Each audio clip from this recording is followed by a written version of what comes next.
South Carolina Department of Natural Resources and a local organization are working together during Lowcountry Earth Month to build wire oyster reefs. News 2's Katie Fangvangsa was at the event and shows us why this is important.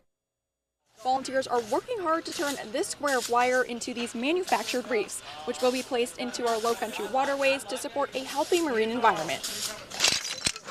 Recycled oyster shells do not go to waste in the Lowcountry, as casual crabbing with TIA and the SCDNR's Oyster Recycling and Enhancement Program returns them back into our waters, splashing life back into our marine ecosystem. We take these MWRs, we put some coconut husk in them to help retain sediment for Spartina grass to grow behind these, and then we also put oyster shell inside of them, and that's going to recruit young larval oysters to attach onto the galvanized wire and the oyster shell itself, and ultimately grow a reef on top of these. Officials say one adult oyster can filter 50 gallons of water, and these wire reefs produce habitats, feed wildlife, and protect grasslands from erosion along the shoreline, which allows casual crabbing with TIA owner Tia Clark to run her small business, as well as protect the environment she works in. Me being a small business owner and being a Charleston native, I thought there was no way that business could exist without this work, because we have to find a way for the crabs and other marine life to be able to thrive in the water, as well as being able to go and hunt them.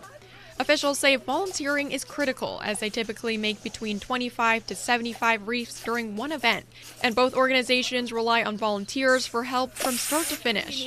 We use volunteers every step of our process. We like to use people power. That way we're minimally invasive when we go out into the marshes. We're not taking a bunch of heavy equipment out there. And we're really involving people to help build that sense of place and that stewardship of the resource. Clark says it's rewarding when she gets a chance to see these reefs out in the wild. And so where I placed mine, you can see now the marsh grass growing through those cages, and some are in front of where we put the cage. For me, that is just amazing and mind-blowing. Like, I didn't know anything about this world. To see a pile of oyster shell, then to put them in that cage, then put them in the water and see the impact right there, I mean, it's immediate gratification. It's just so amazing. If you'd like to get involved, the organization is holding another event on May 21st. On James Island, Katie Fangvangsa, Count on 2.